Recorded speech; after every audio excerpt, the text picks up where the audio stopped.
Steve Harvey went on his radio show and responded to Dr. Umar's comments he made last week. Not going to waste any time. We're going to jump right into it. Take a listen. All right, so here we go. Dr. Umar Johnson took to Instagram last Thursday to be exact. He said he was offered $10,000 to do an interview with Vice President Kamala Harris and went on to say that he believes other celebrities are being paid to support Vice President Kamala for her bid for the White House, right? Umar specifically called you out, Steve. He called out Ricky Smiley. He claimed that both of you were paid to support Kamala Harris's campaign. Here's what he said. He said, quote, Steve Harvey and Ricky Smiley, I love you both. No hate to my big brothers. But if we're going to be honest, Ricky Smiley and Steve Harvey, y'all only carried on because y'all got paid to carry on. Can we please be honest? Can we? Y'all carried on because y'all got paid to carry on. Kamala Harris and the Democratic plantation is paying you celebrities, paying you to shame black people into voting. Y'all know we not going to get nothing out of that vote. The black vote ain't for sale no more, end quote. So, you know, we've had Vice President Harris on the show many times. So let's address this bogus claim. Please, Steve. Well, first of all, we're going to have her on her again, or how many other times it's needed to get her into office. To get the vote. Brother Umar, let me say this, man. I absolutely love some of the things you say. I really, really do, man. Some of the stuff I don't always agree with, but ain't nobody got to agree with everything I say. But let me clear the air on something. Please. You can't hire Steve Harvey for $10,000 to do nothing. Let me just A that out the way. All right, so nobody said that he was paid $10,000 to do anything. Okay, what Umar Johnson said is that he got paid. Nobody said it was $10,000, and for a person like Steve Harvey, he probably wasn't paid because there's Steve Harvey makes so much money. Why would he need to get paid? You know what he'll need? He'll need favors. He'll need certain things, right? If I say this, I need this. If my child needs this today or in the future, you need to give back this. You know, like he would want favors because the Democratic Party has deep favor pockets, right? They also have deep money pockets, yes, but those deep money pockets can go elsewhere. I mean, you can tell Steve Harvey, you know, guess what? Your next contract for, I don't know, Family Feud will be X amount of dollars, or it'll be very lucrative, right? And you'll be able to do it for a couple more years, or we'll pass it down to your child or something. You know what I mean? Okay, that one probably isn't that great. Who knows what that would be like? But you know what I mean, right? And the host that's speaking, the woman, she doesn't have to have any insight on this. Steve Harvey is the man of that show.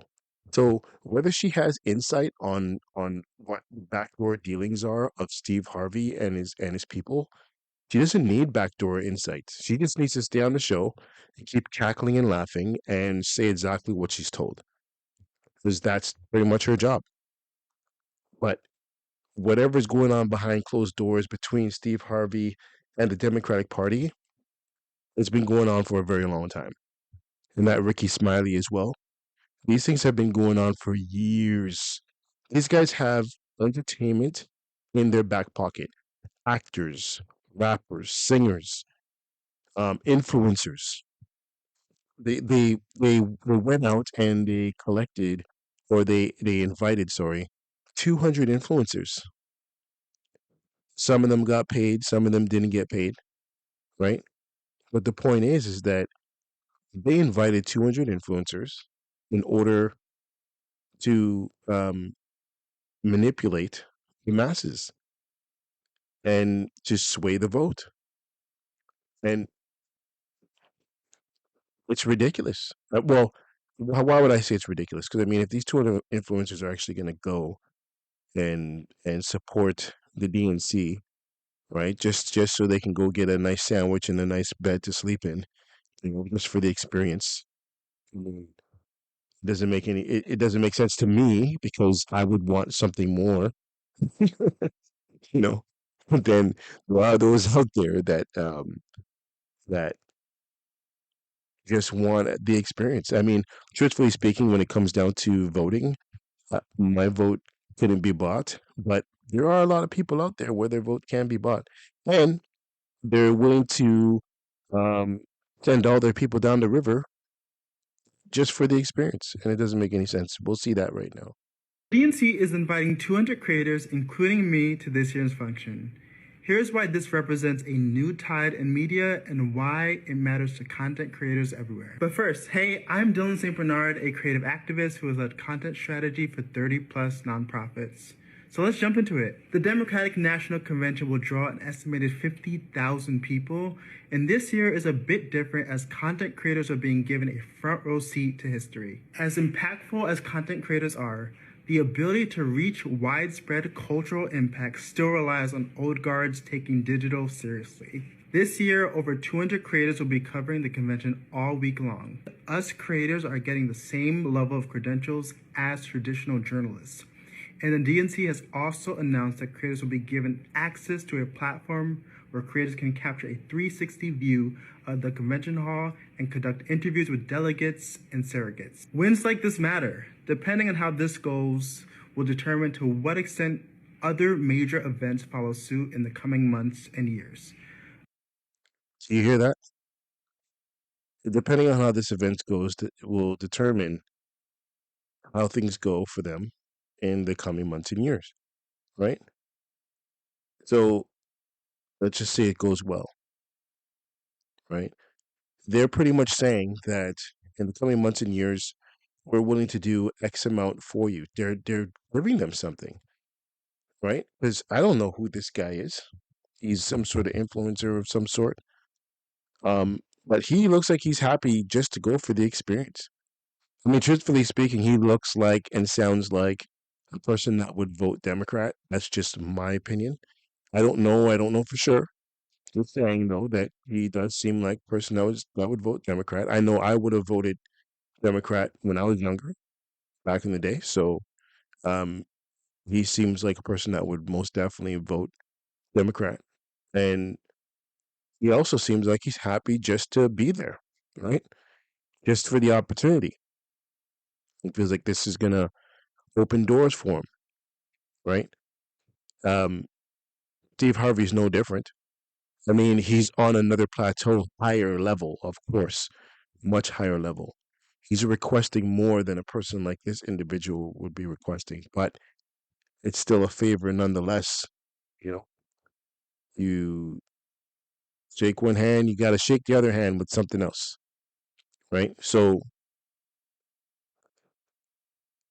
I'm just saying that if you're an influencer and you're leading your individuals or your people down the road just because, and you don't actually believe in what Kamala Harris is pushing, or you haven't actually done any real research of your own in regards to the um, the political landscape to know what's going on currently in the world, I would suggest, I don't know, my suggestion would be is to stop influencing individuals to do dumb things because, when you have a platform, you really need to make sure you're making the right decisions on not only what you're saying, but the direction that you're trying to push your people in. And because you're called an influencer for a reason, right? Not because you're not influencing anyone, you know? Anyway, let's see what else is on here. I hope this year's DNC is a model for what can be done if we take content creators seriously as a new era of storytelling. You're outside here with your Trump gear on. You're actually handing out Trump stickers. Trump stickers. Talk to us about why you're out here. I'm out here today. You know, some of these people, they're not really Democrats. They're just here because they're TikTokers. You know, some of my friends are here. They don't even know anything about politics. So, you know, they told me they're coming out here. So I flew out here. You know, Where are you from? I'm from Dallas. You're from Dallas. Yeah.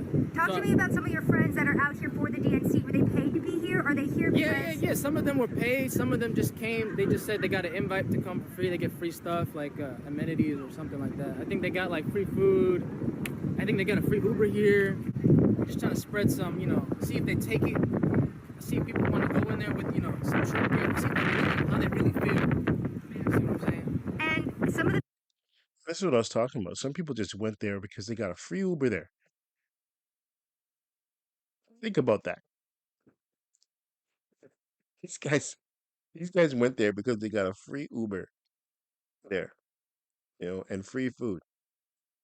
Just the experience. That's all it is. Like when you're, imagine, you're 17 years old, 18, 19, you're just going through life experience and you're like, yo, you're gonna give me a free ticket to come over here and hang out and talk about my experience to my people. Like, why not? Get a free meal, hang out, maybe pick up a few girls. I was gonna say chop, but maybe pick up a few girls or whatever, or a few guys, depending on who the person is, and just chill out. You know, these guys are getting a free meal and an Uber. I have to admit, I must admit that um, Kamala Harris's people are relatively smart. I mean, these guys have been running the world for a very long time. They know what they're doing. You know, they offer Umar Johnson 10 grand, thinking that he'll just jump on it. I'd have to say enough respect to Umar Johnson for saying no, because a lot of people out there are going for an Uber and a sandwich. You know what I mean? people have taken your stickers? Yeah, What look, they I only said? have 2 left. How I many had did 20. you have? I had 20. I'm at a 20 pack. 2 left. And when you hand people the stickers, what have they been saying to you? They say like they whisper, they're like, thank you. You know what I'm saying? I'm not saying nothing. I'm not gonna say who. But we got it on camera. Some big names. You know what I'm saying? They walk by, they like, and they like this, like that, and then they walk in. Makes absolutely no sense. As the Texas one said, no one is paid to support Trump. We just love America. Honestly, that's a huge difference. Nobody pays to go to Donald Trump's events, but it's sold out every single time, right? That speaks in volume. Would you rather vote for a person that is paying everyone to come to their events, or would you rather vote for a person where they're not paying anyone and it's sold out every single time? I mean, it's not rocket science. It's not very difficult to figure out. But anyway, this is my very first video, very, very, very first, and I know I could do better. Honestly, I don't know. I kind of watched it over, critique in my mind, and I know it can't be perfect, especially for my first one. It's my first time putting the video together, editing, all that stuff. So it's gonna get better as time goes. So I promise it's gonna get better. There's no way but up from here. So I'm going to make sure that it gets better from here. But anyway, I hope you got something out of this, and hope you enjoyed it in some sort of way. And that's it. Thanks.